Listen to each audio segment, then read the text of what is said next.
Welcome back to the Robert Cheeke Show, where your personal best happens every day. I'm your host, Robert Cheeke. Today is Friday. Let's look at the calendar. I have my glasses off. July 3rd. Right before Independence Day. Friday, July 3rd, 2009. Back on the Robert Cheeke Show. This is episode number 9 consecutively. We haven't missed a day yet.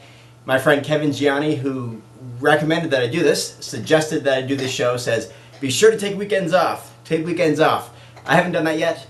I worked through the weekend last time, and we'll continue to go through the weekend this time. My plan, if I get out of here on in a timely fashion, is to head to Corvallis today, pick some cherries. As I mentioned, they grow at my mom's house. It's that time of year, so excited about that. So go back home to Corvallis. It's about a 90-minute drive from here in Portland.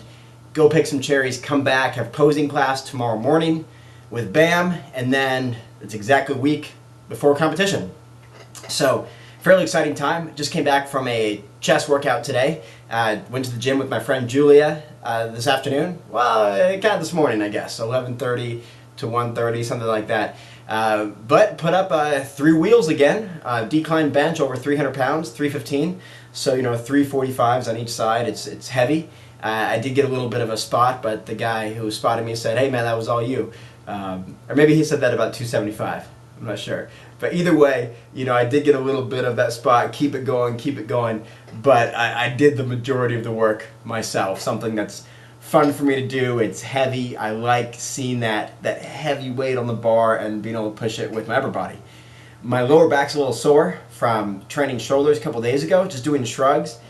I was using a machine, and the way I was leaning into it made my lower back a little bit stressed, maybe a couple 100 pounds or whatever the weight was, but just the angle put a little bit of pressure on my lower back, which is of course where I had my strain and sprain, level 2 sprain in my lower back, which is just like a sprained ankle, but imagine it in your back, and it left me unable to walk for a day or two and pain while walking for about a month. So that was tough.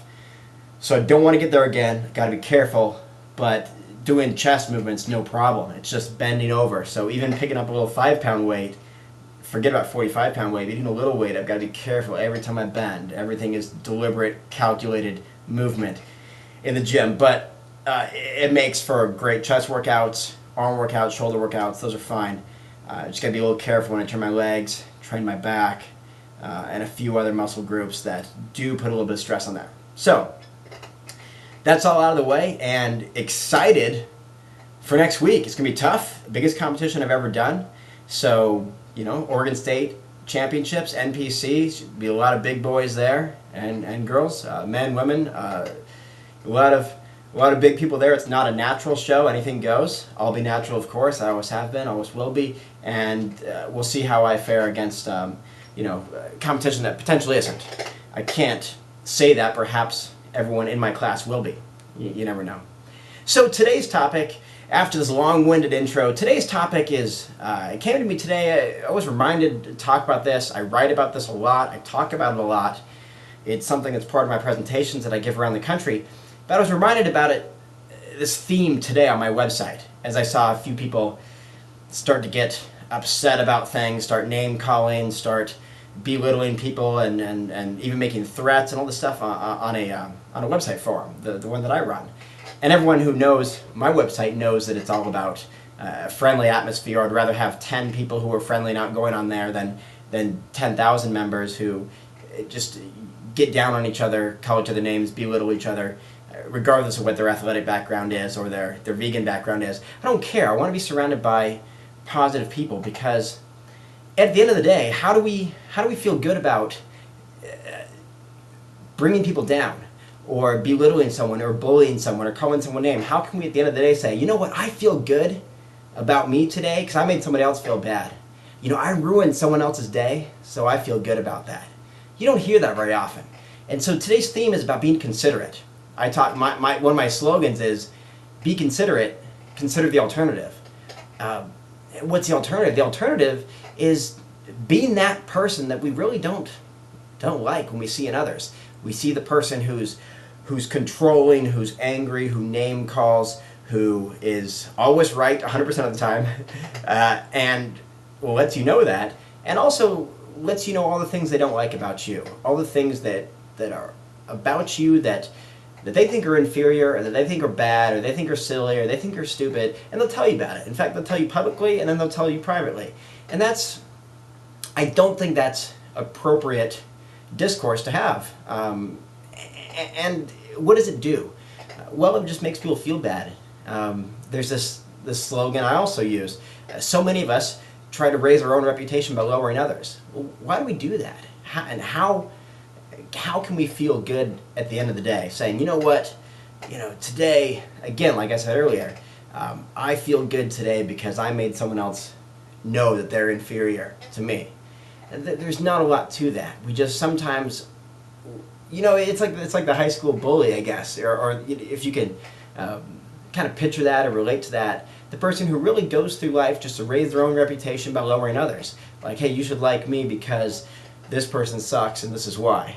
And that's not okay. And so what I just want to remind people to do is to be considerate. I mean, why not? The most fulfillment I ever get, is based on considerate acts that I do. Little things, maybe a little note I leave for a roommate just to let them know, I'm thinking about them.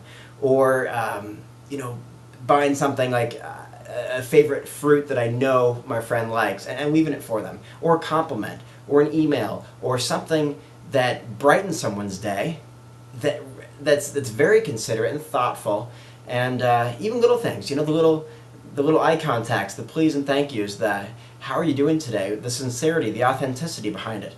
All of that stuff matters. It's actually a huge part of what I do. My favorite thing is to be considerate. I mean, there's nothing for me more rewarding than that, which you could say almost like a selfish thing. I feel good by being considerate, so I'm making myself satisfied that way. But I don't do it for that. I do it because I want that other person or those other people to feel really good. Because so many times we do get this inconsiderate behavior towards us. In our workplace, on online communities like my website, on other websites, on Facebook, on MySpace, on social networking sites, everywhere we, for whatever reason, we like to bring other people down naturally. It's just almost like second nature. If we can spread rumors about people or talk about people, we'll do it. But what if it was the opposite? What if we just have great testimonials to say about people? I mean, that's what I love about people like Ryan Wilson and other people that I've met, that anytime you talk to them about anything, they're never going to say, yeah, you got to check this guy out, this guy's ridiculous, or this person is dumb because of this. They always have something positive to say. They're always considerate. Even if the person will never hear the conversation, will never know of the conversation, they always have something considerate to say. And that makes me think so highly of those people. So we're going to run out of time, but really I want you to think about that concept. Be considerate and consider the alternative. And at the end of the day, how do we feel? Do we feel great? Because you know what? Today I lifted someone else up. Today someone else was down. They needed a hug. They needed something. They needed friendly words. They needed hey, have a great day. Have an outstanding weekend. Say hi to your family for me. Whatever, that kind of thing. Or we're going to say, you know what? I put somebody down today, and that makes me feel better about myself. Let's weigh that out, and let's see how we really feel about that. And let's really feel what it would be like to be in the other person's shoes. The person that we threaten, or that we belittle, or that we bully, or that we just say bad things to. What's it like to be on that receiving end? So consider that. And thank you for watching episode number 9. Episode number 10 coming at you tomorrow, Saturday, Independence Day, here in America. And should be fun. So thanks for watching. Robert Cheeke Show, where your personal best happens every day. See ya. Thanks for watching.